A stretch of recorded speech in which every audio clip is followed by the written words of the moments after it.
Our grandparents did not have wellness apps, protein bars, or a pantry full of foods with 20 ingredients. Many of them ate simple meals built from slow cooking, fermentation, leftovers, seasonal produce and foods that modern diets pushed aside. Now, nutrition conversations are circling back to some of those old habits. Not because the past was perfect, but because traditional kitchens often valued foods that were mineral-rich, fiber-rich, fermented, or deeply nourishing. Food number 4 is the one most people removed completely, and some researchers now think that may have been too simple of a story. The shift did not happen overnight. As food became more industrialized, convenience became the goal. Shelf-stable snacks replaced slow-cooked meals, refined oils replaced traditional fats, sweetened breakfast foods replaced leftovers, eggs, soups and sourdough. Marketing taught families that modern meant cleaner, faster and more advanced. Some changes were helpful, especially better food safety and access. But something was lost too.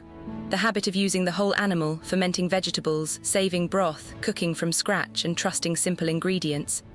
This video is not medical advice, and no single food fixes everything. But these old-fashioned foods can remind us that nourishment is often humble. It may come from a pot on the stove, a jar on the counter, or a loaf that took time to rise.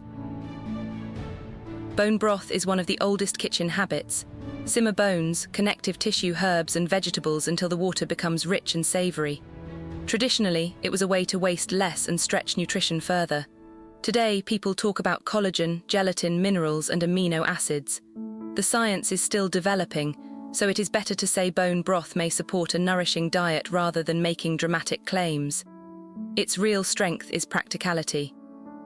Use it as a base for soup, rice, beans, sauces, or a warm mug on a cold day. It adds flavor without needing much. For people who grew up with homemade soup, bone broth tastes like care. It is slow food in the best sense. Simple ingredients, low heat and patience. Before refrigeration, fermentation helped preserve vegetables. Sauerkraut, kimchi, pickles and other fermented foods brought sour flavor, crunch and living cultures into everyday meals. Today, people are fascinated by the gut microbiome, and fermented vegetables are back in the conversation. Some research suggests fermented foods may support microbial diversity, but the effect depends on the food, the person, and whether the product is truly fermented rather than just vinegar pickled. Start small. A spoonful next to eggs, rice, potatoes, or meat can brighten an entire plate. Our grandparents often did not eat giant servings of these foods. They used them as condiments. That is a gentle way to reintroduce them, not as a trend, but as a normal part of a balanced meal. Liver may be the food modern people are most nervous about, but traditional diets often treated it as valuable. It is nutrient-dense, containing vitamins and minerals such as vitamin A, B vitamins, iron and copper. That also means more is not always better. Because liver is so concentrated, it should be eaten thoughtfully, and some people should ask a clinician before adding it, especially during pregnancy or with certain health conditions. If the taste feels too strong, start gently. Mix a small amount into ground beef, try a pâté, or use freeze-dried liver capsules only after checking quality and dosage. The lesson from grandparents was not to eat liver every day. It was to respect the whole animal and recognize that some of the most nutrient-rich foods are not always the prettiest. The forgotten food is traditional animal fat like tallow or lard. For decades, many people were taught to fear these fats completely. Modern nutrition is more nuanced. No one needs to cover every meal in animal fat, and people with specific health concerns should follow professional guidance. But traditional fats were once normal kitchen tools. Tallow made potatoes crisp. Lard made beans richer and pie crust flaky. They were stable for high-heat cooking and used in small amounts to make simple foods satisfying.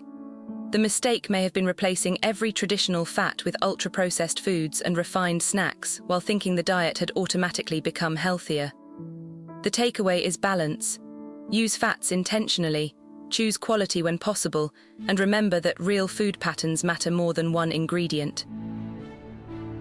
Sourdough is another old habit that returned for good reason.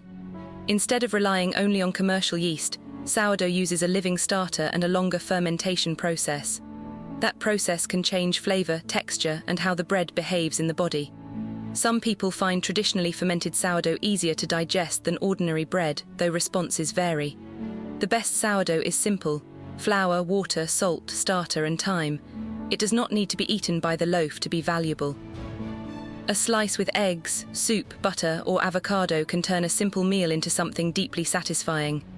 Grandparents understood that bread was not just filler. When made slowly, it was part of the rhythm of the kitchen. You do not have to rebuild your entire diet in 1 week. Start with one old-fashioned habit.